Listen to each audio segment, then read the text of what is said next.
I am glad I got to witness this. I don't feel it was the perfect ending. Sure. But I thought it was... Is there a such thing as a perfect ending for a series like this, though? For a series like this, no. Right. No, there can't. It's impossible. But for what they did with what they had, I thought they did a great job. Yeah, they wrapped it up nicely. Mm-hmm. I like Rey's new lightsaber. Yellow, which I don't know what it means because they threw away all the canon that I knew about lightsaber color. Yeah. So another thing that goes into the realm of did they throw that canon away? Did they bring it back? Is they did a lot of storytelling through the different fight styles of lightsabers. Yeah. Like there was... if you were a hardcore nerd who studied the different forms of lightsaber combat, because your brother was worse than you were, they were telling a story through the fight choreography. The different forms she was switching throughout the movie meant something in her character progression. It was clearly purposefully done. It clearly lined up with old information that they claim is no longer canon, but now they're using for storytelling. I don't know what's happening. Which I am just going to go out there and say it. Watching this has made me more excited for The Mandalorian. Oh yeah, for sure. Because this was fun to watch. Mm-hmm. But they're already working on season 2 of The Mandalorian. Yay! And I'm really excited. The Mandalorian is just so fucking good. It's so fucking good. Well, it's Jon Favreau I and guess Dave spoilers Filoni. for The Mandalorian now, potentially. Oh yeah, potential spoilers for The Mandalorian.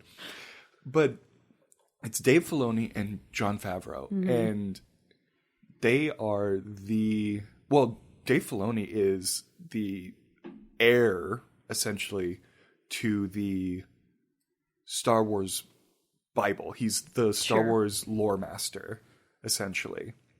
He was an underling under George Lucas back in the old school Lucasfilm days. Sure. And he did the Clone Wars series, the Rebels series. And then Jon Favreau is just... It's Jon Favreau. Jon Favreau. If you listen to our Elf episode...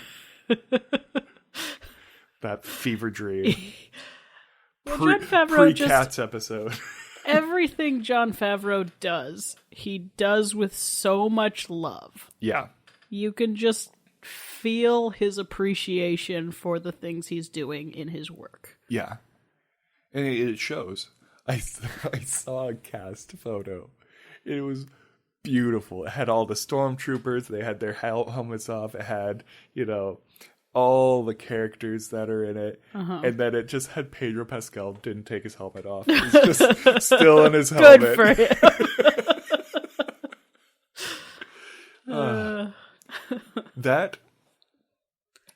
Going full into Mandalorian now.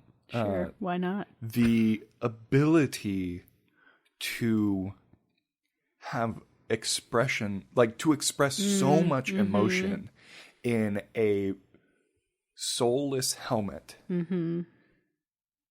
Talk about talent. So there's 2 people under the mask. Mm-hmm. There's Pedro Pascal, who's under the mask, and then I think it's John Wayne's son or something like that, or grandson. Nice. Someone you wouldn't expect. It's like John Wayne's grandson, or it's someone with a pedigree. Yeah. And I don't know how they do it. Really impressive physical acting. And that also is in part direction and cinematography. So how they're interacting with the cameras is going to affect how they're perceived. So, right. It's a true group effort. Yeah. But that character just comes across so effectively. Mm-hmm. So effectively. And so I'm going to sit down in my videography shoes, my cinematography shoes. Who thought it was a good idea to have a chrome-plated main character? And second point of this comment, how the hell are they going in and digitally editing out any reflections of the camera crew? I look, And Right. the reflection, they even do storytelling in the reflection. Like, you'll see characters that the Mandalorian, quote unquote, doesn't see reflected in his helmet or in his arm. Like, you see their storytelling in it. And it's just like, It's so well done. how are they doing It's this? details like that we haven't. I'm going to get on my soapbox here. Okay. Because I guess I'm bringing it back to the Rise of Skywalker for a second. Okay. For a moment, when Dominic Monaghan walked on the screen, I was thrown. Because Another character who should have been introduced in Yes. Last Jedi. Because I see him and I immediately think Charlie from Lost. I have a tattoo that was based on a screenshot of that man's palm on my body, so I associate him mostly with that character. And of course, Lord of the Rings, like, he's a notable enough actor that having him in a background role was disorienting to me. But then I was like, oh shit, J.J. Abrams did this. J.J. Abrams did Lost. That is why. Right. But I think we can't talk about The Mandalorian being so good without going back to Lost, which sounds ridiculous because Lost really hasn't aged as well as some things. But do you remember how revolutionary that style of storytelling was for film when it started? Right, yeah. Like, that started this insane path to where we are now, where these are basically just series of fully developed films with all of the art direction and all of the thought that goes into a feature for every episode. Right, yeah. Which is crazy. Yeah. Well, and then you hear about the budget of these episodes. It was something like $8 million per episode. Guess what? What? Not to take us back to this dark place, but that's more than Cats made in its opening weekend.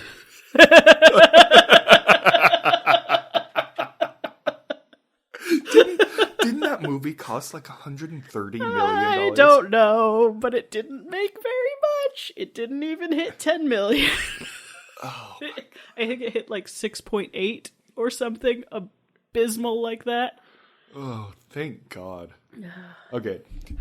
Quick break. I need to Break everything you own? Good plan. break everything that I own.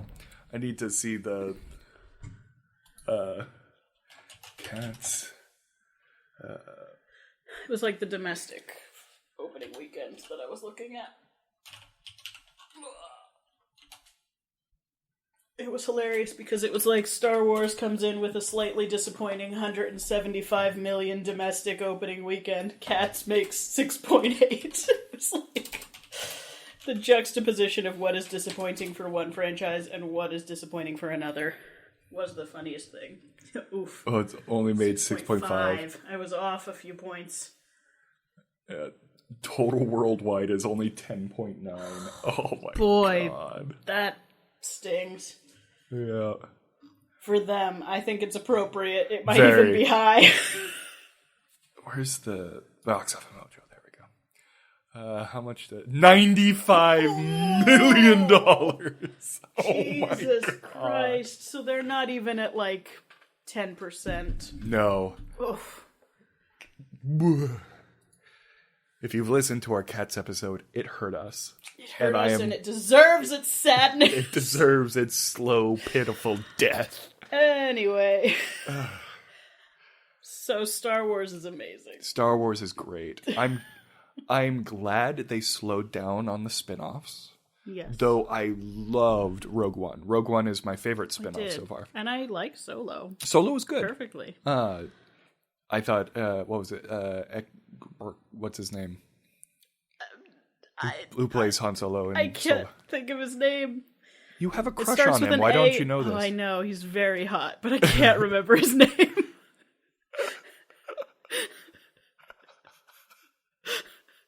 Anyways, they're good. They're good spin-offs.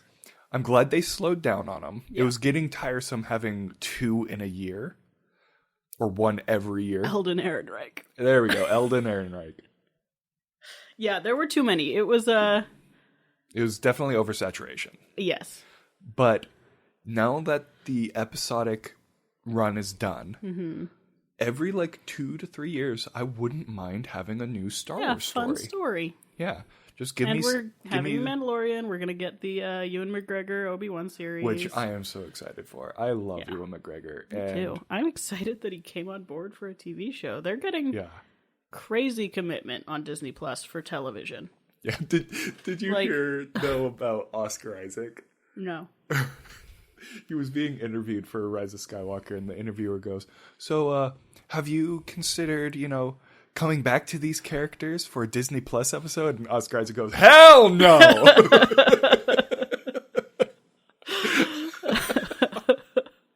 Which is good. I don't want more. Yeah, I think this. Though they introduced a lot of new characters. I hope characters. I loved Poe, but it would have to be a prequel series for it to matter, and it would feel too similar to Solo if they did a prequel series on Poe.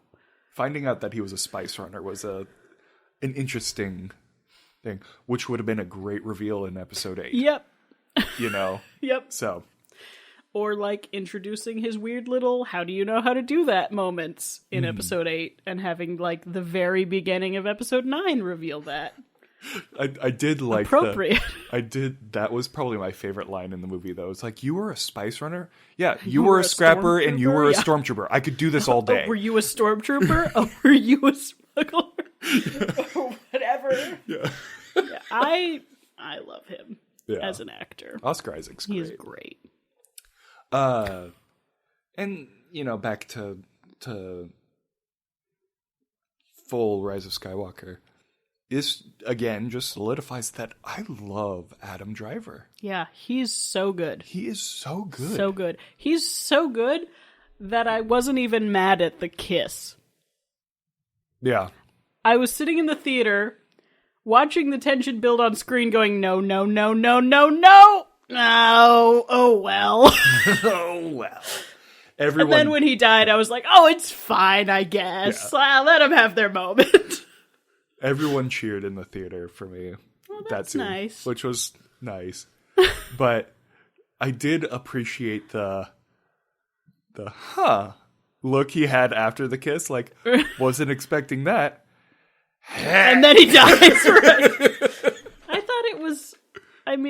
thought it was a nice end to his story that he smiled. Yeah.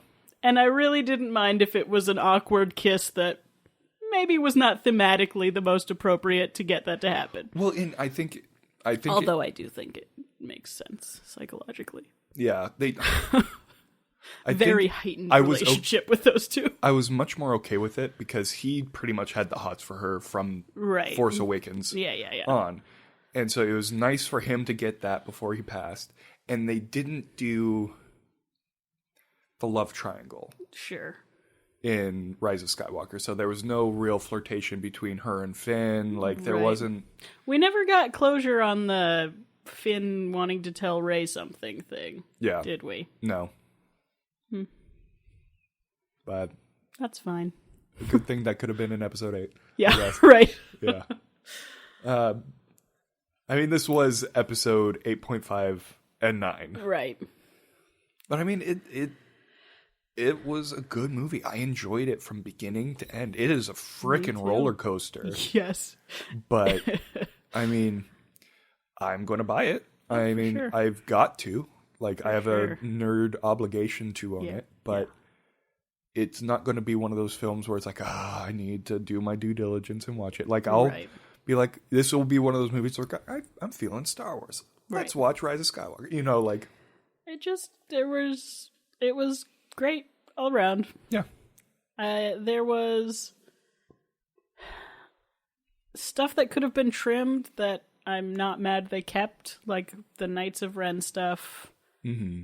Didn't come up a lot, but wasn't like fat. It wasn't like useless to the plot. It was just sort of underutilized. I would have been much more okay with them being in the film if they would have shown us how they apprehended Chewie. Because Chewie is just shown as this unbeatable god, essentially. And he's captured off screen. Right. So if they would have shown how they outsmarted Chewie and muscled Chewie. Sure. Their little bit of